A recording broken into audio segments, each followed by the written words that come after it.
ശ്രീമന്നാരായണീയം ദശകം 19 പ്രചേതസ്സുകളുടെ കഥ. നമ്മൾ കഴിഞ്ഞ ദശകങ്ങളിലൂടെ കടന്നു വന്നപ്പോൾ നമുക്ക് മനസ്സിലായി നമ്മളുടെ ആദിമ മനുഷ്യനായ സ്വയംഭവ മനു അദ്ദേഹത്തിന്റെ പരമ്പര, തുടർന്ന് വരുന്ന പരമ്പരയിലെ പ്രാധാന്യമർഹിക്കുന്ന മഹത്തുക്കളെ കുറിച്ചാണ് നമ്മൾ സംസാരിച്ചുകൊണ്ട് പോന്ന ഓരോ അധ്യായങ്ങളിലും എന്ന് നമുക്ക് മനസ്സിലാക്കാൻ സാധിക്കും. തുടർന്ന് വരുന്ന പരമ്പരയിലെ അനുഗമിക്കാവുന്ന പാത ഒരുക്കി തരുന്ന മഹത് വ്യക്തികളെ കുറിച്ചാണ് നമ്മൾ ഇതുവരെ സംസാരിച്ചു പോന്നത്. അങ്ങനെ മനുവിന്റെ പരമ്പരയിലൂടെ തുടർന്ന് വന്ന നമ്മൾ പൃഥു ചക്രവർത്തിയിൽ വരെ എത്തി കഴിഞ്ഞ ദശകത്തിൽ. ഇനിയും തുടർന്ന് പൃഥു ചക്രവർത്തി കഴിഞ്ഞിട്ട് വരുന്ന തലമുറയെ കുറിച്ചാണ് സംസാരിക്കാൻ പോകുന്നത്. വളരെ പ്രാധാന്യമർഹിക്കുന്ന ഒരു ദശകമാണിത്. എല്ലാ ദശകത്തിലും ഇപ്രകാരം പറയാറുണ്ട്, ദശകങ്ങളെല്ലാം തന്നെയും ഭാഗവതത്തിലെ, നമ്മുടെ പുരാണത്തിലെ കഥകളെല്ലാം തന്നെയും വളരെ പ്രാധാന്യമർഹിക്കുന്നതാണ്. എന്നാൽ ഈ ഒരു ദശകം നമ്മുടെ മമ്മിയൂർ ക്ഷേത്രത്തെക്കുറിച്ചും നമ്മുടെ ഗുരുവായൂരെ തീർത്ഥക്കുളത്തെക്കുറിച്ചും ഒക്കെ വളരെ വിശദമായിട്ട് നമുക്ക് മനസ്സിലാക്കി തരുന്ന ഒരു ദശകമാണ്.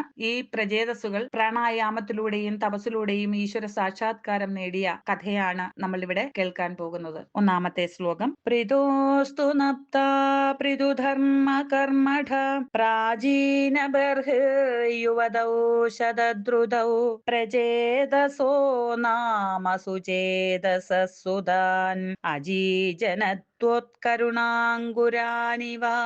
പ്രീതോഹോ തു നപ്ത പൃഥുധർമ്മ കർമ്മഠ പ്രാചീന ബർഹിഃ യുവതൗ ശതദ്രുതൗ പ്രചേതസഃ നാമ സുചേതസഃ സഹ സുതാൻ അജീജനത് ത്വത്കരുണാങ്കുരാൻ ഇവ.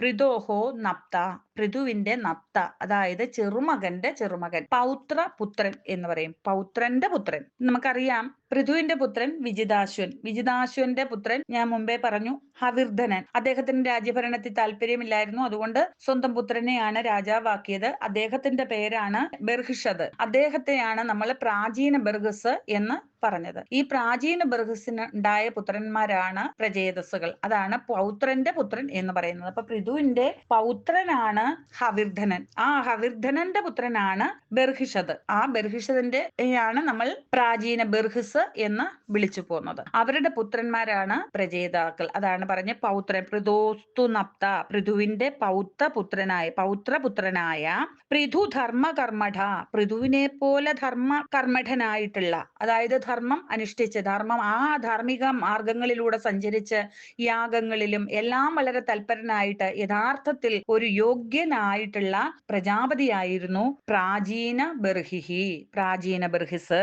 അദ്ദേഹം യുവതൗ ശതദ്രുതൗ, സമുദ്രപുത്രിയായിട്ടുള്ള ശതദ്രുതി, ശാതോദരി എന്നറിയപ്പെടുന്ന ശതദ്രുതിയെയാണ് വിവാഹം ചെയ്തത്. അവളിൽ പ്രചേതസോ നാമഹ, പ്രചേതസ്സുകൾ എന്ന നാമധേയത്തിൽ, സഹ സുതാൻ 10 പുത്രന്മാർ, കരുണാങ്കുരാനിവ, അങ്ങയുടെ കരുണ തന്നെ അങ്കുരിച്ചതാണോ എന്ന് തോന്നുമാറ്, ഭഗവാന്റെ കരുണ തന്നെ അങ്കുരിച്ച് രൂപം പ്രാപിച്ചു വന്നതാണോ എന്ന് തോന്നുമാറുള്ള അത്രയും ശുദ്ധ മനസ്കരായിട്ടുള്ള, കാരുണ്യവാന്മാരായിട്ടുള്ള, ഭാഗവതാഢ്യന്മാരായിട്ട് വളർന്നു വന്ന ആ മഹത്തുക്കളെ കുറിച്ച് പറയുകയാണ്. സുചേതസഹ, ശുദ്ധ മനസ്കരായിട്ടുള്ള സുതാൻ, പുത്രന്മാർ, അജീജനത്, അങ്ങനെ 10 പുത്രന്മാരെ ജനിപ്പിച്ചു എന്ന് പറയുകയാണ് ഈ ഒരു ശ്ലോകത്തിൽ. അങ്ങനെ പൃഥു ചക്രവർത്തിയുടെ ചെറുമകന്റെ ചെറുമകനായിട്ട് ജനിച്ച് ആ പ്രാചീന ബർഹിസ് പൃഥു ചക്രവർത്തിയുടെ ധർമ്മം പോലെ തന്നെയുള്ള ധർമ്മ അനുഷ്ഠാനത്തോടുകൂടി ആ കർമ്മങ്ങളെല്ലാം അതേപോലെ തന്നെ അനുഷ്ഠിക്കുന്നതായിട്ടുള്ള അതിസമർത്ഥനായിട്ടുള്ള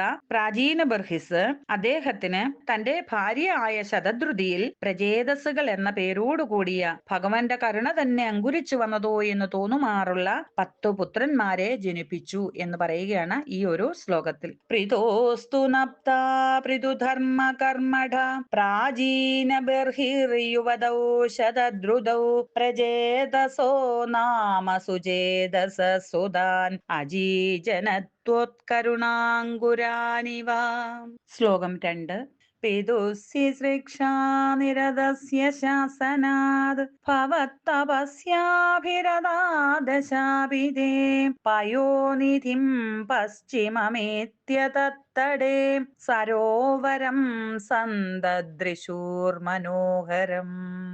പിതുസി സൃക്ഷാ നിരതസ്യ ശാസനാത്, പിതുഹു സി സൃക്ഷാ നിരതസ്യ ശാസനാത് ഭവത്തപസ്യ അഭിരത ദശ അപി തേ പയോനിധിം പശ്ചിമം ഏത്യ തത് തടേ സരോവരം സന്തദൃശുഹു മനോഹരം സി ശിക്ഷാനിരതസ്യ ശാസനാത്. പ്രജാസൃഷ്ടിയിൽ വളരെ തൽപരനായിരുന്ന പ്രാചീന ബർഹിസ് അദ്ദേഹത്തിന്റെ പുത്രന്മാരിലേക്ക് തന്റെ ആ കടമകൾ കൈമാറുന്നതിനായിട്ട് അവരോട് അനുശാസിക്കുകയാണ്. എന്നാൽ അവർക്ക് അപ്രകാരമുള്ള ആ സൃഷ്ടികർമ്മങ്ങളിലോ അല്ലെങ്കിൽ ലൗകിക സുഖങ്ങളിലോ ഒന്നും ഉള്ള ആ ഒരു താല്പര്യം അവർക്കുണ്ടായിരുന്നില്ല. അവരെപ്പോഴും ഭഗവാന്റെ സ്മരണയിൽ തന്നെ, ആ പാദസ്മരണയിൽ തന്നെ അങ്ങനെ രമിച്ചു കഴിയുന്ന ഭാഗവതാഢ്യന്മാരായിട്ടുള്ള മഹത്തുക്കളായിരുന്നു. അതുകൊണ്ട് തന്നെ അവർക്ക് പ്രജാസൃഷ്ടികളിലൊന്നും വളരെ താല്പര്യമുണ്ടായിരുന്നില്ല. അതുകൊണ്ട് തന്നെ പിതുഹു ശാസനാത്, പിതാവിന്റെ ശാസനപ്രകാരം, നിർദ്ദേശപ്രകാരം ഭവത് തപസ്യാ അഭിരതാഹ,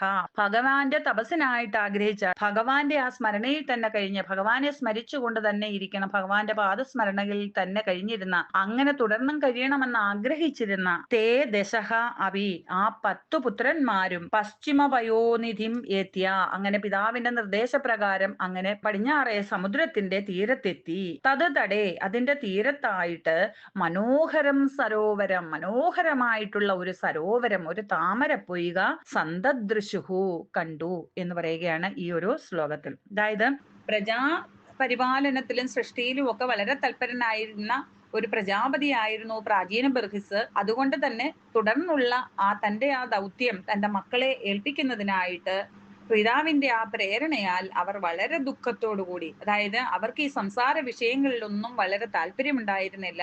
അങ്ങനെ അതെല്ലാം ത്യജിച്ച് ഭഗവാന്റെ ആ പാതാരവിന്ദങ്ങളിൽ മാത്രം അടിയുറച്ച ഭക്തിയോടെ പടിഞ്ഞാറ് കടൽക്കരയിലെത്തി. അതിനടുത്തായിട്ട് വിശേഷപ്പെട്ട ഒരു താമരപ്പൊയ്ക കണ്ടു പ്രജേതാക്കൾ എന്ന് പറയുകയാണ് ഈ ഒരു ശ്ലോകത്തിൽ. പിതുസി ശിക്ഷാനിരതസ്യ ശാസനാത് ഭവത്തപസ്യാഭിരതാദശാഭിദേ പയോനിധിം പശ്ചിമമേത്യ തത്തടേ സരോവരം സന്തദൃശൂർമനോഹരം. ശ്ലോകം 3.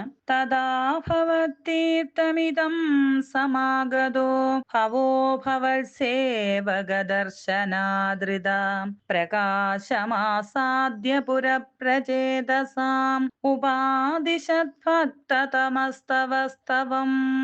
തദാ ഭവത്തീർത്ഥം ഇദം സമാഗതഃ ഭവഃ ഭവത്സേവകദർശനാദൃതഃ പ്രകാശം ആസാദ്യ പുരഃ പ്രചേതസാം ഉപാദിശത് ഭക്തതമഃ തവ സ്തവം. തഥാ, അപ്പോൾ ഭവത്സേവക ദർശനാദൃത, ഭഗവാന്റെ ഭക്തന്മാരാണ് ഇവർ എന്ന് അറിഞ്ഞുകൊണ്ട് ഭക്തതമഹ ഭവഹ, ഭക്തന്റെ ഭക്തനായിട്ടുള്ള ഭഗവാൻ മഹാദേവന്റെ ആ സാന്നിധ്യമുള്ള ആ തീർത്ഥക്കുളത്തിന്റെ സമീപത്താണ് പ്രചേതസ്സുകൾ എത്തിച്ചേർന്നത്. അങ്ങനെ അവരെ കണ്ടപ്പോൾ യഥാർത്ഥ ഭക്തന്മാരാണ് എന്ന് മനസ്സിലാക്കിക്കൊണ്ട് ഇതം ഭവത് തീർത്ഥം, ആ പൊയ്കയുടെ അടുത്തെത്തി പ്രചേതസാംപുരഹ, ആ പ്രചേതസ്സുകളുടെ മുമ്പിലായി പ്രകാശമാസാദ്യ പ്രത്യക്ഷപ്പെട്ടു, അവർക്ക് ദർശനം നൽകി. തപസ്തവം, അതിനുശേഷം അവർക്ക് തപസ് ചെയ്യുവാനുള്ള ഒരു സ്തവം, ഒരു നാരായണ മന്ത്രം ഉപദേശിച്ചു കൊടുത്തു. നമ്മുടെ ഗുരുവായൂർ ക്ഷേത്രത്തിന്റെ വടക്കു ഭാഗത്തുള്ള രുദ്രതീർത്ഥം എന്ന തീർത്ഥക്കുളം പ്രചേതസ്സുകൾ രുദ്രനാൽ ചൊല്ലിക്കൊടുത്ത ആ ഗീതം ചൊല്ലിക്കൊണ്ട് ജലസ്തംഭന എന്ന തപസ് അനുഷ്ഠിച്ചത്. അതുകൊണ്ടാണ് ആ തീർത്ഥക്കുളത്തിന് രുദ്രതീർത്ഥം എന്ന പേരുണ്ടായത്. അതിന് തൊട്ടപ്പുറത്തായിട്ട് മമ്മിയു ക്ഷേത്രത്തില് മഹാദേവനും കുടികൊള്ളുന്നു എന്ന് വിശ്വസിക്കുന്നു. അങ്ങനെ പ്രചേതസ്സുകൾ ശ്രീരുദ്രന്റേതായിട്ടുള്ള ആ തീർത്ഥക്കുളത്തെ തന്നെയാണ് സമീപിച്ചത്. യഥാർത്ഥ ഭക്തന്മാരാണ് ഇവരെന്ന് മനസ്സിലാക്കിയ ഭഗവാൻ രുദ്രൻ അവരുടെ മുമ്പിൽ ദർശനം അരുളി. അങ്ങനെ അവർക്ക് തപസ്സിനു വേണ്ട ആ രുദ്രഗീതം ചൊല്ലിക്കൊടുക്കുകയും ചെയ്തു. ആ സ്തവം ചൊല്ലിക്കൊണ്ട് ജലസ്തംഭന എന്ന തപസ് അനുഷ്ഠിച്ചു എന്ന് പറയുകയാണ് ഈ ഒരു ശ്ലോകത്തിൽ. തഥാ ഭവത്തീർത്ഥമിദം സമാഗതോ ഭവോ ഭവത്സേവകദർശനാദൃത പ്രകാശമാസാദ്യ പുരപ്രചേതസാം ഉപാദിശത് ഭക്തതമസ്തവസ്തവം. ശ്ലോകം 4. സ്തവം ജപന്തസ്തമമീ ജലാന്തരേ ഭവന്തമാസേ വിഷിതായുധം സമാം ഭവൽ സുഖാസ്വാദരസാദമീഷ്വിയാൻ ബഭൂവ കാലോ ധ്രുവവന്നശീക്രധാ. സ്തവം ജപന്തസ്തമമീ ജലാന്തരേ, സ്തവം ജപന്തം തം അമീ ജലാന്തരേ, അതാണ് സ്തവം ജപന്തസ്തമമീ ജലാന്തരേ ഭവന്തം ആസേ വിഷിതായുധം സമാ ഭവന്തം ആസേവിഷിതാം ആയുധം സമാഹ ഭവത് സുഖ ആസ്വാദരസാത് അമീഷു വിയാൻ ബഹൂവ കാലഹ ധ്രുവവത് ന ശീക്രത. അമി അവർ, ആ പ്രചേതസുകൾ, തം സ്തവം ജപന്തഹ ആ സ്തവം, ആ സ്തോത്രം, രുദ്രദേവനാൽ ഉപദേശിച്ചു കൊടുത്ത ആ സ്തോത്രം ചൊല്ലിക്കൊണ്ട്, ജലാന്തരെ ആ പൊയ്കയിലെ ജലത്തിനുള്ളിൽ, അയുധം സമാഹ 10,000 സംവത്സരം, ഭവന്തമാസേവിഷിതാം ഭഗവാനെ മാത്രം ധ്യാനിച്ച്, ഭവത് സുഖ ആസ്വാദരസാത് ഭഗവാന്റെ ആ സ്തോത്രം ചെല്ലുമ്പോൾ ഉണ്ടാകുന്ന ആ ഒരു സുഖം അനുഭവിച്ചുകൊണ്ട് മാത്രം, അല്ലാതെ വേറെ ഒന്നും ഇച്ഛിച്ചുകൊണ്ടല്ല, യാതൊന്നും ഇച്ഛിക്കാതെ സ്തോത്രം ചൊല്ലുമ്പോഴുണ്ടാകുന്ന ആ ബ്രഹ്മാനന്ദ സുഖം അനുഭവിച്ചുകൊണ്ട്, അങ്ങനെ രസം കൊണ്ട് അവരങ്ങനെ 1000 സംവത്സരം അങ്ങനെ തപസ് ചെയ്തു. അമീഷു അവർക്ക് യാൻ കാലഹ ബഭൂവ ഒരുപാട് നാൾ, ഇത്ര നാൾ ഇങ്ങനെ കടന്നുപോയി എന്ന് അവർക്ക് അറിഞ്ഞേ കൂടായിരുന്നു. കാരണം അവർക്ക് സമയം പോകുന്നതേ മനസ്സിലായില്ല, അറിഞ്ഞില്ല. അവരങ്ങനെ അങ്ങ് ഭഗവാനിൽ ആ സ്തോത്രത്തിൽ അങ്ങനെ അങ്ങ് ലയിച്ച് അങ്ങനെ കഴിഞ്ഞുപോയി. അങ്ങനെ അതുകൊണ്ട് തന്നെ എത്ര കാലം കഴിഞ്ഞു എന്ന് അവരറിഞ്ഞതേയില്ല. ധ്രുവവത് ന ശീക്രത ആ ധ്രുവൻ ഉണ്ടായിരുന്നത് പോലെയുള്ള ശീഘ്രത, ആ ധൃതി ഒന്നും ഉണ്ടായിരുന്നില്ല ഇവർക്ക്. കാരണം ധ്രുവൻ ആഗ്രഹിച്ചുകൊണ്ടായിരുന്നു തന്റെ പിതാവിന്റെ മടിയിൽ ഇരിക്കണം എന്നുള്ള ആ ഒരു ആഗ്രഹത്തോടെയാണ് തപസ് അനുഷ്ഠിച്ച് ഭഗവാനെ പ്രീതിപ്പെടുത്തിയാൽ തനിക്കതിന് കഴിയും എന്നുള്ള ഒരു ആഗ്രഹത്തോടെ, ആ കുഞ്ഞു മനസ്സിലുള്ള ആ ഒരു ആഗ്രഹത്തോടെയാണ് ധ്രുവൻ അപ്രകാരം കഠിനമായിട്ടുള്ള തപസ് ചെയ്തത്. എന്നാൽ ഇവർക്ക് അങ്ങനെയുള്ള ഒരു കാഠിന്യമൊന്നും ആ ഒരു തപസ്സിനുണ്ടായിരുന്നില്ല. ആ ഒരു രുദ്രഗീതത്തിൽ അങ്ങനെ അങ്ങ് ലയിച്ച് ആ ബ്രഹ്മാനന്ദം അനുഭവിച്ചുകൊണ്ട് അങ്ങനെ തുടർന്നു. അങ്ങനെ വളരെ കാലം നീണ്ട തപസ് ചെയ്തു എന്ന് പറയുകയാണ് ഈ ഒരു ശ്ലോകത്തിൽ. സ്തവം ജപന്തസ്തമമീ ജലാന്തരേ ഭവന്തമാസേ വിഷിതായുധം സമാം ഭവൽ സുഖാസ്വാദരസാദമീഷ്വിയാൻ ബഭൂവ കാലോ ധ്രുവവന്ന ശീക്രധാ. ശ്ലോകം 5. തപോഭിരേഷാമതിമാത്രവർദ്ധിഭിः സയജ്ഞഹിംസാ നിരതോപി പാവിത പിതാപി തേഷാം ഗൃഹയാത നാരദ പ്രദർശിതാത്മാ ഭവദാത്മദാം യയൗ. തപോഭിः യേഷാം അതിമാത്രവർദ്ധിഭിः സഹ യജ്ഞഹിംസാനിരതഃ അപി പാവിതഃ പിതാ അപി തേഷാം ഗൃഹയാത നാരദ പ്രദർശിതാത്മാ ഭവദാത്മദാം യയൗ. യേഷാം ഇപ്രകാരം ആ പ്രചേതസ്സുകളുടെ അതിമാത്ര വർദ്ധിഭി അത്യധികം വർദ്ധിച്ച ആ നിഷ്കാമമായ ഭക്തിയാലുള്ള തപസ് കാരണം, ആ തപോബലത്താൽ, യജ്ഞഹിംസാനിരതഃ അപി അങ്ങനെ യജ്ഞങ്ങളെയും ഭഗവത് ഭക്തിയെയും നിരോധിച്ചവനും സ്വന്തം പാപത്തിന്റെ ഫലമായിട്ട് മഹർഷിമാരുടെ ശാപാഗ്നിയിൽ വീണ് മരിച്ചവനുമായ ആ വേനന് പോലും നരകത്തിൽ നിന്നും കരകയറുവാനായിട്ട് സാധിച്ചു എന്ന് പറയുകയാണ്. അത്രമാത്രം നിഷ്കാമമായ ഭക്തിയായിരുന്നു അവരുടേത്. യാതൊന്നും ആഗ്രഹിക്കാതെ ഭഗവാന്റെ ആ കീർത്തനങ്ങൾ ഇങ്ങനെ ചൊല്ലുന്നതിൽ ഉണ്ടാകുന്ന ആ സന്തോഷം മാത്രം ആസ്വദിച്ചുകൊണ്ട് അവരങ്ങനെ വർഷങ്ങളോളം തപസ് അനുഷ്ഠിച്ചു. സഹ തേഷാം പിതാ അവി അങ്ങനെ സ്വന്തം പിതാവായ പ്രാചീന ബർഹിസിന് പോലും പാപിതാഹ പാപങ്ങളിൽ നിന്നും മുക്തി നേടുവാനായിട്ട് സാധിച്ചു. എങ്ങനെ എന്നാൽ, ഒരിക്കൽ ഗൃഹയാത നാരദഃ കൊട്ടാരത്തെ ഗൃഹത്തിൽ എത്തിച്ചേർന്ന നാരദ മഹർഷിയാൽ പ്രദർശിതാത്മാ പ്രദർശിപ്പിക്കപ്പെട്ടതായി, അതായത് സ്വന്തം പാപം എപ്രകാരമുള്ളതാണ്, അതിനെ എങ്ങനെ നിവാരണം ചെയ്യണം, എന്താണ് ചെയ്യേണ്ടത്, ആ തത്വജ്ഞാനം മനസ്സിലാക്കിയെങ്കിൽ മാത്രമേ അങ്ങനെയുള്ള പാപങ്ങളിൽ നിന്ന് പോലും മുക്തി നേടുവാനാകൂ എന്നുള്ളത് പ്രദർശിപ്പിച്ച് കാണിച്ചു കൊടുത്തു. അതായത് പുരഞ്ജനോപാഖ്യാനം എന്ന ആ ഒരു കഥ ഉൾക്കാഴ്ചയാൽ കാണത്തക്ക വിധം പ്രദർശിപ്പിച്ച് അദ്ദേഹത്തിന് മനസ്സിലാക്കി, അദ്ദേഹത്തിന്റെ തെറ്റ് അദ്ദേഹത്തിന് ചൂണ്ടിക്കാട്ടി കൊടുത്തു. അപ്രകാരം അദ്ദേഹം നാരദ മഹർഷിയോട് അപേക്ഷിച്ചു തനിക്ക് ആ തത്വബോധത്തെ നൽകണമെന്ന്. അങ്ങനെ ആ ബ്രഹ്മജ്ഞാനത്തിന്റെ ഫലമായിട്ട് അദ്ദേഹം ബദരി ആശ്രമത്തിലേക്ക് പോയി. അങ്ങനെ അവിടെ കഴിഞ്ഞ് ആത്മദായയോ ഭഗവത് സാരൂപ്യം സാധിക്കുകയും ചെയ്തു എന്ന് പറയുകയാണ് ഈ ഒരു ശ്ലോകത്തിൽ. തപോഭിരേഷാമതിമാത്രവർദ്ധിഭി സയജ്ഞഹിംസാ നിരതോപി പാവിത പിതാപി തേഷാം ഗൃഹയാത നാരദ പ്രദർശിതാത്മാ ഭവദാത്മദാം യയൗ. ശ്ലോകം 6. കൃപാബലേനൈവ പുരപ്രചേതസാം പ്രകാശമാഗാപദഗേന്ദ്രവാഹന വിരാജി ചക്രാദിവരായുധാംശുഭിർഭുജാഭിരഷ്ടാഭിരുദഞ്ചിതദ്യുതി കൃപാബലേന ഏവ പുരഃ പ്രചേതസാം പ്രകാശം ആഗാഹ പതകേന്ദ്രവാഹനഃ വിരാജി ചക്രാദി വര ആയുധാംശുഭിഃ ഭുജാഭി അഷ്ടാഭിഃ ഉദഞ്ചിത ദ്യുതിഃ കൃപാബലേന ഏവ. യാതൊന്നും ആഗ്രഹിക്കാതെയാണ് അവർ തപസ് ഇങ്ങനെ അനുഷ്ഠിച്ചു കൊണ്ടിരിക്കുന്നത് എങ്കിലും ഭഗവാന് അവരോട് തോന്നിയ ആ ഒരു ദയാവായ്പിനാൽ പ്രചേതസാംബുരഃ ആ പ്രചേതസ്സുകളുടെ മുന്നിൽ പതകേന്ദ്രവാഹനഃ ഗരുഡാരൂഢനായിട്ട് വിരാജി ചക്ര വര ആയുധാംശുഭിഃ ശംഖചക്രാദികളാകുന്ന ആ മഹാ ആയുധങ്ങളും ധരിച്ച് അഷ്ടാഭിഹി പുജാഭിഹി 8 കൈകളോടും കൂടിയ അല്ലയോ ഭഗവാനെ അങ്ങ് ഉദഞ്ചിത ദ്യുതിഹി വർദ്ധിച്ച ശോഭയോടെ പ്രകാശമാകാഹ അവരുടെ മുമ്പിൽ പ്രത്യക്ഷനായി ഗരുഡാരൂഢനായി ശംഖചക്രാദികളാകുന്ന മഹാ ആയുധങ്ങൾ ധരിച്ച് 8 കൈകളോടും കൂടി അങ്ങനെ അവരുടെ മുമ്പിൽ പ്രത്യക്ഷനായി എന്ന് പറയുകയാണ് ഈ ഒരു ശ്ലോകത്തിൽ. കൃപാബലേനൈവ പുരപ്രചേതസാം പ്രകാശമാഗാപദകേന്ദ്രവാഹന വിരാജി ചക്രാദിവരായുധാംശുഭിർഭുജാഭിരഷ്ടാഭിരുദഞ്ചിതദ്യുതി. ശ്ലോകം 7. പ്രചേതസാം താവദയാചതാമപി ത്വമേവ കാരുണ്യഭരാദ്വരാനദാ ഭവദ്വിചിന്താഭിശിവായ ദേഹിനാം ഭവത്തസൗ രുദ്രനുദിശ്ച കാമദാ. പ്രചേതസാം താവത് അയാചതാം അപി ത്വം ഏവ കാരുണ്യഭരാത് വരാൻ അദാഹ ഭവത് വിചിന്ത അപി ശിവായ ദേഹിനാം ഭവതു അസൗ രുദ്രനുദിഹി ച കാമദ. താവത് അങ്ങനെ അനന്തരം പ്രചേതസാം അയാചതാം അഭി പ്രചേതസ്സുകൾ ആവശ്യപ്പെടാതെ ഇരുന്നിട്ട് പോലും അപ്പോഴും അവര് യാതൊന്നും തന്നെ ഭഗവാനോട് ആവശ്യപ്പെട്ടില്ല.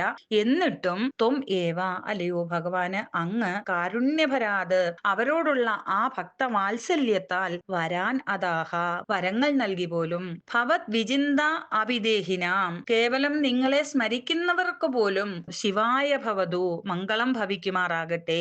മാത്രമല്ല അസൗ രുദ്രനുദിഹി ആ രുദ്രനാൽ ഉപദേശിക്കപ്പെട്ട ആ സ്തോത്രം ഉരുവിടുന്നവർക്ക് ച കാമത സർവ അഭിഷ്ടങ്ങളും സാധിക്കുമാറാകട്ടെ എന്ന് അനുഗ്രഹിച്ചു എന്ന് പറയുകയാണ് ഈ ഒരു ശ്ലോകത്തിൽ.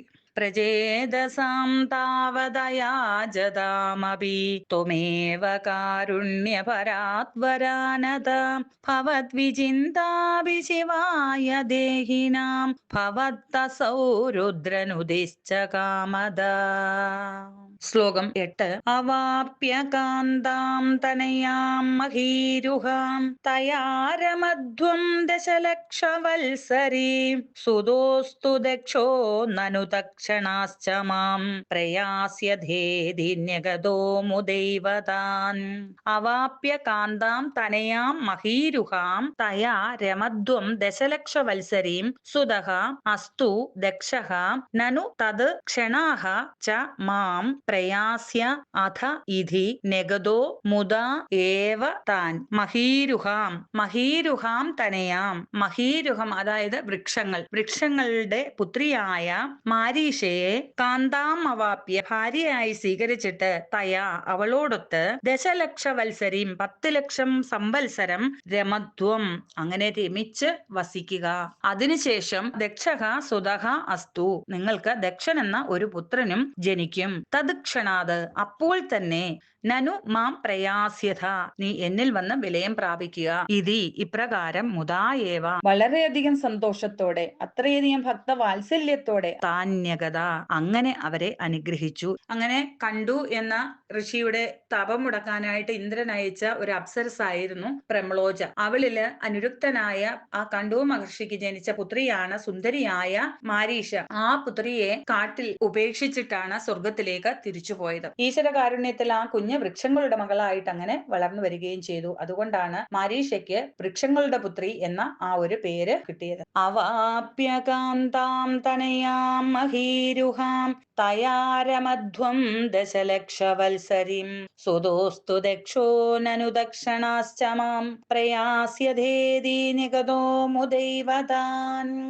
ശ്ലോകം 9. തതശ്ച ദേ ഭൂതലരോധിനസ്തരുൻ കൃതാദഹന്തോ ദ്രുഹണേന വാരിതാം ദ്രുമൈശ്ച ദത്താം തനയാമവാപ്യതാം തുദുക്തകാലം സുഖിനോഭിരേമിരേ.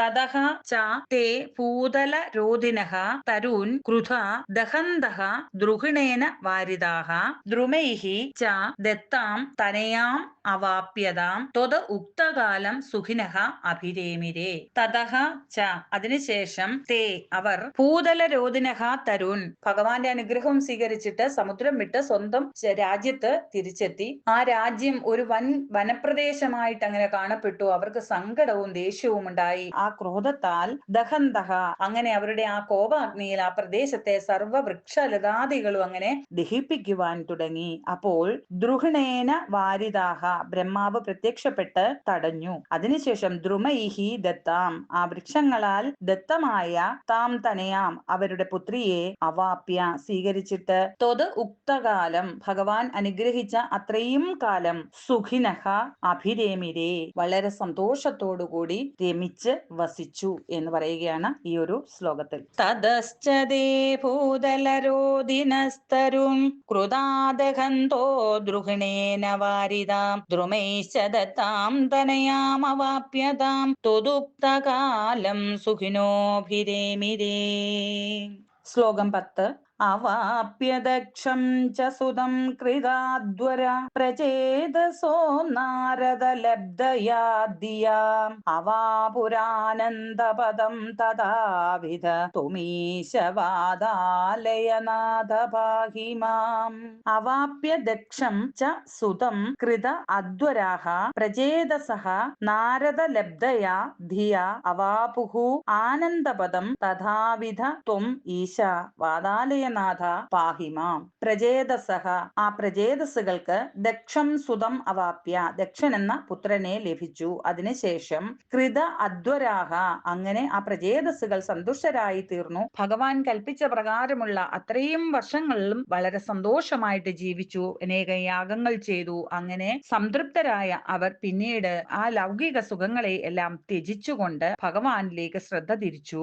ആ ഒരു സമയത്ത് നാരദൻ കൊട്ടാരത്തിൽ എത്തപ്പെട്ടു. അങ്ങനെ ദിയാ നാരദലബ്ധയ അപ്രകാരം നാരദിൽ നിന്ന് ലബ്ധമായ ആ ജ്ഞാനത്തെ പ്രാപ്തമാക്കിയിട്ട് ആ ആനന്ദപദം അവാപുഹു അങ്ങനെ ആ ജ്ഞാനബലത്താൽ ആ ബ്രഹ്മപദത്തെ പ്രാപിച്ചു. ഹേ ഈശ അല്ലയോ ഭഗവാനെ വാദാലയനാഥ തഥാവിധത്വം ഇപ്രകാരം ഭക്തവത്സലനായ അല്ലയോ ഭഗവാനെ അങ്ങ് മാം പാഹി എന്നെയും കാത്തുരക്ഷിക്കണമേ എന്ന് പ്രാർത്ഥിച്ചുകൊണ്ട് മേൽപ്പത്തൂർ ഈ ഒരു ദശകം ഇവിടെ അവസാനിപ്പിക്കുകയാണ്. അവാപ്യ ദക്ഷം ച സുതം കൃതാദ്വര പ്രചേതസോ നാരദലബ്ധയാ ധിയാ അവാപുരാനന്ദപദം തഥാവിധ ത്വമീശവാദാലയനാഥ പാഹി മാം. സർവത്ര ഗോവിന്ദനാമ സങ്കീർത്തനം ഗോവിന്ദ ഗോവിന്ദ.